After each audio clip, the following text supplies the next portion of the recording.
Karibu sana to the biggest show in 254 right now. This is Ogopa Nairobi. My name is Jack. Keep your going. If you're just joining us na unajiuliza hawa watu wanafanya nini, tunakueleza nani amechezwa in Nairobi, how they came out of it, na how wanaendelea kwa hii story. We're talking to the biggest radio personality in Kenya right now. Amefanya so much to do with radio. She has done it all. Journey yake utaisikiza ni safi. She's amazing na ako hapa ndani to say it all for the first time. Anasema hii story yake exclusively to Ogopa Nairobi, because this is where you listen to all the stories that have taught Nairobians how to live. Karibu sana to the show. I'm talking about one of the amazing radio personalities, Annitah Raey. Oh, what's up? Niaje mama? Msasa. Uko fiti? Unakaa salama? Mama ama mama? Mama. Unajua nikisema mama ni ile unaelewa? Ndio nimeshangaa. Mazala nikisema niaje mama, unajua unakaa fiti nini na nini? I know. Nywele inakaa safi. Nywele nyororo. I know. Hiyo nyororo inaweza tumika kufunga hata dogi. Usiongeze baya. Usiovadu. Usiovadu. How have you been? It's been a minute. I'm good. Umekuwa kitambo? Sana. Nimekujua for long. Sana. Nimejua Annitah Raey for a very long time. Imagine. I didn't know that one day we're going to sit here and tell people what happened to her in Nairobi. Nairobi ilikufanya maneno Ana sijapenda hii story. For the first time hapa. Mwanzo kupeana nacheka na lia inaisha. But before tupeane hii story, of course lazima tuambie watu umetoka wapi, jani imefika wapi, mpaka kwa Annitah Raey the brand. Ukishika mic kwa studio unaongea, unaambia watu tumeenda onea. Wanasikia golden voice. For the first time wanakuona, wanasikia safi. Waambie mazee Annitah Raey ametoka wapi mpaka hapa. Nimetoka first of all nimetoka Limuru. Kuingia media. Ndio maana uvai sweater. Na hii nzeve yote iko hapa around. No, ili nataka tu kuslay. I was like, Limuru ni base, uwezi tembea hivi. Usiongee vibaya. Hata swimo mnaingia kana jumper. Hakuna swimo. Okay. Sawa. Umewa stretch. So, I was very active in drama. Yeah. Other than kukua mrui shule nilikuwa active drama. That was, I think, a compliment to my madness. Yeah. Then after that, nikaanza kuandika, nikaanza kwenda theater. Kitambo theater was fun. Yeah. National theater was the dopest place ungeenda. Kulikuwa gana wase wa drums, kulikuwa gana wase wa acting, kulikuwa gana poetry, spoken word. Yeah. That's the first time I met the band wakianza kabisa pia wao. Wakianza wakifanya the craft itself. Zero, tulikuwa zero si wote. Yes. Kina Mbusi na Lion tulikuwa zero. So mwaka ni zero. gani? Hii mwaka ni gani? 2012. 2012, yes. So meka hapo and you're sitting there, you're trying to meet new people. Yeah. I was writing scripts then. Lakini Nairobi hanipendi. Nikaandika script karibu miezi 3. Mudu akaniosha. Script yako ikaenda. Ameitumia amekastwa say. Na kaniambia ni prove ni yangu haki ya mama. Wewe hujui town. Najuaje town? I am 22. Nikajiambia pala nikajiambia. But then nikachana na script. I was like, hey, this is not my calling. Let me go to radio. I always loved radio. I grew up listening to Ses, Caro, Minor. I wanted to be there more than anything. Yes. Nikaandikia Ghetto Radio. Mr. Majimaji nikamwandikia email kizima ge explain why I can make a good radio presenter. Ajai nijibu hadi wale na mumu mwambia. Bado kuna hiyo email. Unatumia screenshot alafu tumforwardie. Umwambie Ogopa Nairobi pia. Yeah. So they didn't respond. Yes. But then siku give up nikaanza kufanya events sasa. I got very hard into hip hop. Sasa kufanya hip hop events, room 16 akina Ondu, hip hop Thursdays. It was fun. Then one day tulikuwa tuna argue na Mbusi Reggae yao. Akasema kitu about madem, I was so angry and passionate. Producer wao alikuwa amekaa hapo. Yes. Akasema So it sparked a debate. Mbona mjaileta udem na vile anaongea vibaya? I was like, mimi kuleta niongee vibaya. I just don't like wanaume wakiongea hivyo. So producer alikuwa hapo, akasikia mkispark debate na Mbusi, akabambika na vile una develop kwa hiyo content. Yes. Exactly. But akasema hauwezi kuja mchana. Yeah. Wewe utakuja usiku. Nikamwambia, "Nini invite nitaka?" Usiku sako, uchatishe. Mbaya. So, show ilikuwa inafanywa na guy called Asmata. So, alikuwa anajiita Batman. Batman. Alikuwa anajiita Batman. So, vile tuliweza kufanya show usiku, it was trial. Hapa ni Ghetto Radio. Yes, Ghetto Radio. That's 20 now 13 actually. Yes. It was for fun and it was just trial. 1 month down the line, show imeshika. Show imeshika. Yani mpaka sipitisha time sasa. Sio ndio home saa 8 na show inafaa kuisha saa 7 lakini so mnapitisha juu bado mko na audience or so na call in. Fun, it was so much fun. That was one of the shows I really enjoyed because I had no idea what radio is. I had never been into a studio. So it was a lot of learning, a lot of wanting to know everything, curiosity, how radio runs. But bado sikuwa nimelearn. Until siku moja October, mimi singeanza show Thursday. Nimeenda sherehe da. Napigiwa simu na shindo, mbona napigiwa simu na ofisi? Ni Saturday bana, mimi naingia kazi Monday jioni. Wewe uko sherehe? Mbaya. Simu ofisi naingia. Hakuna mtu anataka kuona simu ofisi ukiwa sherehe. Unakatika hivi supervisor sanga. Mwanzo nimeenda across the border bwana mnachoma. Hello, sasa mbona simu yako inalia hivyo? Nikamwambia niko tu hapa na manga. Oh, you needed in the office on Monday at 9 AM. I was like, unajua venye dani mbali. 9 AM kuna nini? Ngoja uko da. Unatakikana Ghetto Radio. Ngangalia masaha ile aingiani. Yeah. But anyway, we say actually tulianza ku travel immediately. Kurudi nikamwambia saa tufanye mid morning. Si tumezea usiku, hakunaga restriction, tuna discuss maswala ya usiku. Mid morning is a whole difference. Na hapo ndipo nilijua radio ni nini. There are things you can say. Lazima ningejifundisha, but nobody taught me. Nilipatiwa kitabu, it was like 100 pages, 100 rules of radio something. Nilisoma hiyo kitabu kaa gospel. So I did mid morning. It was fun. Till kiburi ikaingia, watu watatu wakaniita celeb. Ukoona ushafika. Washaniita celeb hakuna kitu kingine. Unanishow. So hii time yote una craft Ghetto Radio. Uko na plan gani? Unataka kwenda to another bigger media house, unataka ku climb higher? Nini na happen? Let me make a joke. My dream in radio till like around 2016 was Kiss 100. That's the only place I wanted to be ever. So all this time unafanya job aim yangu yote iko Kiss. Awesome. Like nowhere else. Niambie yo switch Ghetto Radio to the next. Nikaenda nikapata mtoi. I got my daughter in 2016 nikapochiwa. Yes. Majimaji used to tell me when I came back on Ghetto Radio I did breakfast. Yes. Alikuwa ananiambianga ukifanya kazi assume kuna mtu anakusikiza. So I really loved my job. Nikaitwa niende Milele. I was like, Milele ni Kiswahili wadau. So this time umeletwa Media Max. Uko Milele sasa. Milele kwanza breakfast Kiswahili. Kwanza the first one walisema ni hosusa. Unaweza kuongea Kiswahili?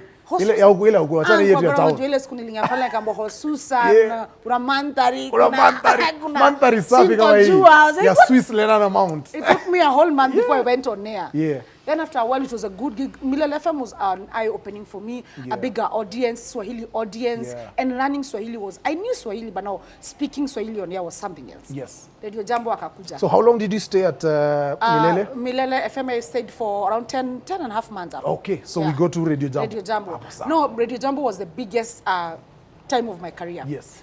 Because I went there nikaambiwa you're creative, right? Answer show. That's it. We answer. Just answer. Yeah, umefanya of course, umetoka Ghetto Radio, like, Milele. Experience iko safi. And I had my baby, it was called Raey. Yeah. That was one of the best shows nitaifanya. Because it was my show, it was my baby, my creation. Hiyo ndio ilifanya nilipuke because I did a segment called Deadbeat. Nilikuwa naandika watu ambao hawataki kulea watoto. Kwa hii show ya Deadbeat ulikuwa na mafans? Ulikuwa na mafans? Simu ndani. Ningesimama kansula kwa mama that time hata wangeargue women rep. Kabisa. Like awesome. So that was at Radio Jambo. Yes, it was. Everything was going nice. Kila kitu iko sawa. Then I got old of dealing with marriages. I was like, I am 28. I want to discuss a hangover. Okay. Because pale people are talking to me. A 53-year-old comes to you. Annitah, unajua nasumwana na bwanangu. Wewe unadiligi aje na bwanako? I'm like, mugani? Hauna. Sina. Bwana gani na Bwana Yesu ndio unajua. Mzani Kenyatta. You're like, wewe aje? Yeah. So I just wanted to change, honestly. And for me, because English radio has never left my mind, I decided, why not switch? So when Citizen came, first of all, Likipochua was for Citizen Radio. Then I was like, bana pia kule nyini wa zero safi. So at this time you're being poached from Radio Jambo, you're now moving into to Royal Media. Yeah, to Royal Media. So they told me, you can find a place for you on 96, you're vibrant, you're aggressive, so we can work around it. So that's when I joined. 3 months, about 4 months into joining Royal Media, nikaambiwa niende nikafanya show Citizen TV. I was like, sipendi camera, number 1, number 2, sipendi kudress up, number 3, sipendi makeup. Kabla niwe pa kwa makeup. Ile vita tulikuwa tumepigana kwa hizo corridor. Mimi nimekuzoea unatokea na rabo form pale nini. Na dress. Na kuona kwa TV umepigwa makeup na nasema you know we are supposed huyu si Annitah. I swear my first time na makeup sikuwa nataka kupost hiyo picha. So nilipost after show everybody was like, madam woni nani? I was like atina na nini? And that grew me. It grew my name, it grew my brand, and then on social media in 2018 that's when I exploded. Because kitambo, you know, I used to say things but chini ya maji. You know, I was vocal, I had my opinions, I wanted to be heard. And, you know, I fight for women, I have the girls I work with, so I wanted to be heard for a reason other than myself. And at this time you've grown, you're now bigger in the media space. Yes, I am. You have a strong social media backup and everything. My fans pia wamekam. So true. You're pushing that. So agenda yako at that time ilikuwa? Actually, my biggest agenda was rape, sexual violence. That's what I've always been pushing. I've been going. I was someone who's gone through that. That was my biggest agenda. And when I got the platform, I just wanted to push that. So I became very vocal. People call me a feminist. If what I say makes you think I'm a feminist, I always say, what you think of me is none of my business. That's all you do. It doesn't bother me what people call me, but I fight for the people I fight for passionately. Amazing. As we are about to talk about Ogopa Nairobi, vile uliogopa city and all that, hapo venye uliingia Royal Media and everything, there was a time when you announced media break and everything. You call media break. Uko media break sahi. Do you have a plan on coming back to the media space? Media is toxic, no offense. And if you're not careful, between social media and difficult workplaces and being a woman and wanting to actually become better and being an aggressive woman for that matter, you need to take a breather. Okay. I needed to breathe. I have depression. I have anxiety. I needed to breathe. I was like, I'm turning you up by the way. So I just took a break.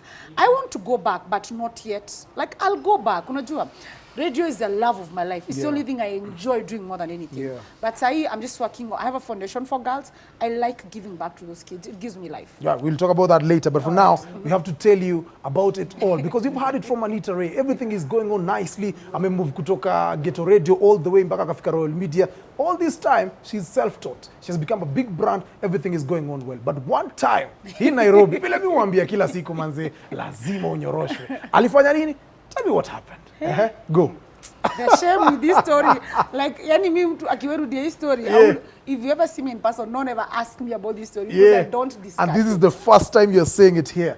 Because ulizama tuna Ogopa Nairobi. Ogopa Nairobi, let's go. I've always felt like I don't want to date African men or Kenyan men to be Shida iko specific. wapi? Because hawakuagi wa open-minded. Open-minded ni ngumu. Unajua sasa, Exactly. sisi wa Afrika ni watu tumezaliwa. Mashida, unajua, wanaume najua mnanifeel. Anasema nini hizi? You're not open-minded. You don't want a woman with tattoos. You want a woman to dress some. Mizo vitu zunichokesha ini. So I decided I want to date a white guy. So unajua tukigrow kwa sio kitaka mlami uende Costo. Kitaka mlami uende sijui ukadunde Westi. Okay, mbona unacheka? Wewe ulikuwa unataka mlami. Usicheke melezi fani. Ogopa Nairobi. No, siwezi kucheka twende. So I loved reading the newspaper. I do because ya kujaza sudoku. No, ukijaza hizo vitu hapo nyuma kuna kwa column ka searching for. Ngoja majamaa, ukisikia hii story ya searching, unajua hapo nyumbani kuna mtu mwingine ushaifanya hii story. Ingia hapo kwa comment section uniambie pia ushaifanya as Annitah Raey narrates the story. Let's go. So I used to love reading it. Najiambia one day nitajaribu, one day. So one day nikaona if you're looking for a white guy, wamepeana description. Like you can get a white guy or you describe venye anakaa. Take time, ulikuwa umeambiwa anakaaje? Take time, describe mzee. Bado. So nikasoma. Nikawe options. So only after high school, after actually I've been married and everything, I was like, I think African is not my thing. Mlami ni wangu. Like you lazima ulipe dhao.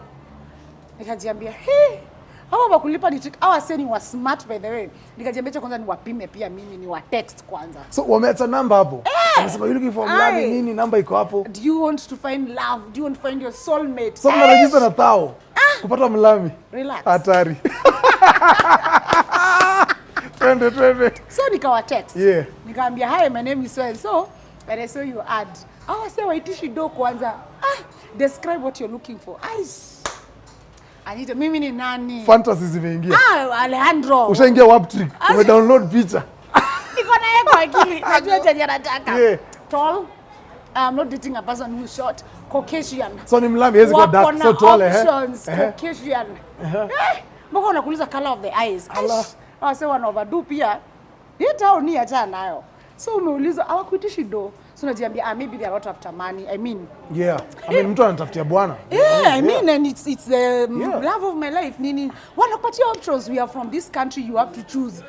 Mimi niko pale tu na nilikuwa na kale kasimu kanaitwa Idios. Unakumbuka kazi? Ile ilikuwa na cover ya yellow, kuna pink nini. Nilikuwa na Idios. Wao Idios hawako wanapumua. So unaniona pale. Ulikuwa na Idios? Kupata mlami. Hatari.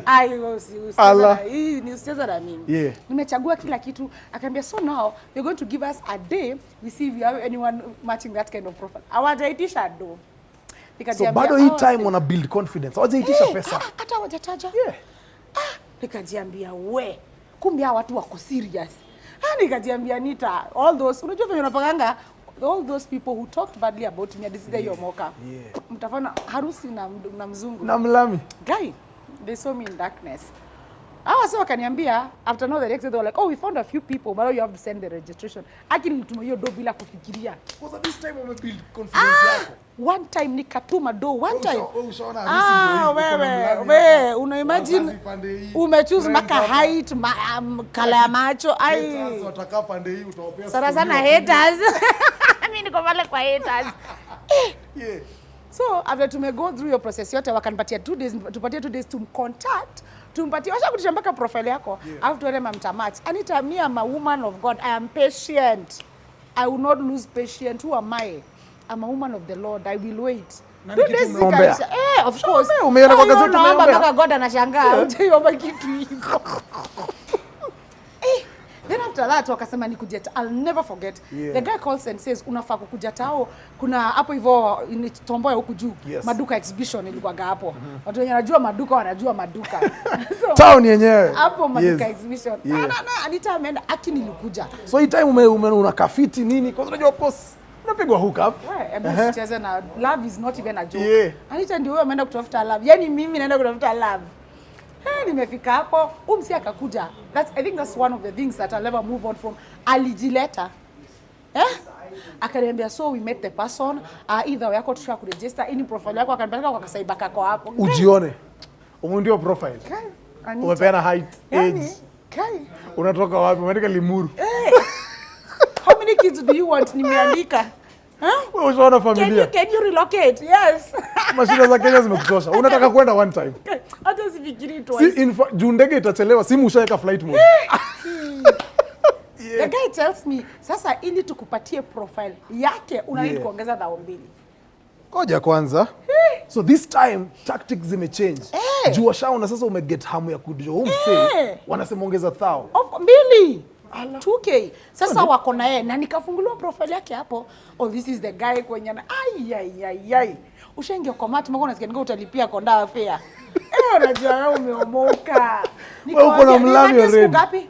Hiyo dao 2 mnakuwa nayo. Watu usicheze na mimi, don't play. Be send the 2K. Hey. 2K ushatuma. Nikatuma 2,000. Huyu msaka akaniambia amepokea, atatuma jioni. Jioni ikafika kwa mteja. Nikajiambia mashida za stima, unajua simu kuharibika simu. Of course, simu pia charge nini. A week down the line, I went back the same side by in maduka. Yaani sikuwa nataka kuamini nilikoniwa. Huyu mse alizima simu, messages ziendi, nimetumia namba zingine kumpigia. That I just went. Si funny. Mimi niko hapa heartbroken. Itabaki umeniacha nicheke story juu. No, I'm heartbroken. Unaenda kwa cyber kudu nini? Sikumuuliza mnajua mtu alinileta.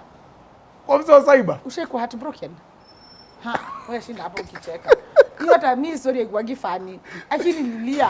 I was like, Lord, why would you punish me? Nikajiambia, you know what? I am done. I will never ever. It's never that serious. So at this point ukikoniwa kila kitu ikiendelea, hakuna family member umetaka kuambia, hakuna bestie umetaka kuambia. Yangu anaitwa Wendy na najua unaona mchawi wewe. Wendy nikimkosea huyu ni text ananiambia, niambie watu venye ulifanya. I'm like, Wendy, I've told people you can blackmail me. So, wewe nimesikia ni kama kuna mali Wendy alikupeana. Hakuku advice ama nini? Kwa hii kamera tu one time. Mwambie tu kwa hii kamera one time. Wewe ni mchawi. Yule mwisho na gini text ananiambia, niambie watu ulikoniwa ukitafuta mlami. Now Jack too check it. That is not bad. I got conned again. With the same scam. And me, I just able get me a white person by the way. Do you have a feeling I might even get conned at that time surely? No, let me tell you. Ushakoniwa ya kwanza, pesa imeenda. Umerudi kwa cyber, hujapata ama jamaa. Lakini bado unasikia kama hujakoniwa vizuri. So ukarudi 2 years later nimechanuka, nimeingia kwa radio. No, I was actually in radio. Zinaona vile mnakaga asewa radio mkipiga mshere nini, dem moja akajisemesha. Bedhemi yule mlami wangu tulipatana online. Ukakumbuka online mnapatana direct, haiwezi kuwa scam. So hakuna tena story ya gazeti you are looking for, wewe umeanza ni online. Twende, tuambie vile kulienda. Akaniambia, mimi nikajifanya sitaki hiyo story. Chini ya maji nikamtext, hebu nipatie hiyo link. Hivyo na unafanyaga tukiwa kwa kikao I don't want. Chini ya maji kwa ground. Hebu nitumie link. Hatari. Ukatumiwa. Akaambia wewe si mimi nataka ni besti yangu amesema. Wewe tuma link. Of course unajisanitize hiyo site bedhani hiyo site muiona napata goosebumps juu hao watu wataona binguni by the way. So hiyo site inapeana, it's a site now where you get to meet people, you choose the kind of person you want, the same thing but now on a site, it's official. Annitah na dream yake ya kuolewa na mlami si akadecide this is the time. Hapa napatana na yeye omundu kumundu. Nikaingia pale. Shida inakuja, you have to pay to access a certain profile. So you pay then access. Hapo ndo ujanja iko So, nina mahali pa kulipa nikamwambia, mimi silipi mpaka mnipatie options. Of course you've been bitten once. So uko super shy. Nikakaa ngumu, nikajiambia hapana, bite me once is shame on you, twice shame on me. Annitah, kwani nilikuja kutafutia watu But hujui kumbe shame on you wengine na load. Kwa sababu shame on you legit. Sasa hiyo, they linked me up on the site with a person. Because I said I'm not paying. I said I'll pay when I exchange contact with him. Tukalink up na yeye. Akaniambia ko Canada. Hapa sasa umeshaona one time umeenda wewe mashida za Kenya. Nimeomoka online. Ningekuwa nimeomoka hivyo real life. Amngekuwa mmepata. Ako Canada, kizungu yake iko poa nini. Tumeongea like for 2-3 weeks. Niko comfortable. Wale wasi wakanitext sasa kwa simu yangu. Ati hey sasa, so tunataka exchange numbers, but now you still have to pay the fee you didn't pay. Yeah, because at least now ushapeleka mpaka to the person you've been talking to, do your part. Wewe tuongea na mlani, shikeni do. Mnawapea hiyo pesa yenu anaenda kunipea zingine. Usiogope. Siwezi kucheka. Kwa hii kamera tu, ambia Wakenya tu ni ngapi? Ulipa ngapi? Ningetisha, I'm not saying. Ulipa ngapi? Twende basi na 0 to 5,000. Between hapo ndani. Imagine. What? Shame on me. Now, the moment nilituma hiyo do, wakaanza kuwa busy. Nikaambia msinijaribu juu nitawaanika. Wakanitumia namba. No, that I think. So at this time, of course, umekuwa media personality big. Tunaongea na presenter wangu, tunaongea na cohort wangu. Tumekaa hapa tunangojea namba. Nilitumia namba ya Ethiopia mwingine ya Kolamu. Ngoja. Speaking of Ethiopia Kolamu, unajua ukitaja Lamu. Anyway, ni sawa. Mpaka machozi inakuja kwa macho. Nikatumia namba nikoza huyu nani? That's the guy you've been chatting. Nikamwambia nikawatumia screenshot kutoka kwa online. Nikamwambia tusichezeane hizo games za haramu. Wanakaka wakatumia mtu mwingine kwa India. Na hebu nikuulize, at this point una interact na watu. Hauogopi watajua Udem anafanya hivi ni Annitah Raey ule presenter mbigi. Hauogopi hiyo identity? Wewe hujali? Wewe unataka kuomoka. Pesa yangu. I am telling you, they sent me 9 different people. What the Indian, Ethiopian, Wakolamu, nini walalo mwingine yako Isili. Unatumiwa namba. Unaambiwa wa text. Ukifungua profile, unaona ni namba ya wapi, unasikia. Yani, my producer up to date. He's one of my closest friends. Anaonaga mlami ananiambia, I'm like, Fenanga mahali akiona walami, anataka tu kucheka ananiambia, "Aki babe, please tell me you may move on." I'm like, I will never recover from that. Wasn't the second one, the fact that it was so real. Na umeiona tena. So you're telling me that you've been conned twice in matters to do with dating. Fast forward hadi saa hii. Umefaulu online. Niliacha hizo story. So umerudi kwa ground. Mimi hata ground start, Yesu ni Bwana honestly. Imagine. Asa tumemalizia hapo manze. Thank you so much bana. And if you've watched Annitah Raey's story, of course, kuna watu wengi wanakuwa wamekuwa hapo desperate for love nini na nini. Unajaribu kuongea na watu, probably kuna kitu yendi sawa. So unaona ni aje? I can resort to dating sites. Kumbe huko ndio unaenda kunyoroshwa. Ama dem au machali, ushaingia dating site, msame kukon, amekuja hapo na profile si yake. Kama ushaifanywa hivyo, ingia hapo kwa comment section, utuambie nini li happen. All that is gonna happen here on Ogopa Nairobi. Slide into our YouTube channel, mazena usubscribe, alafu make sure we get content safi kama hii. My name is Jack Kipiegon. See you again next week on the hot seat. Bye bye.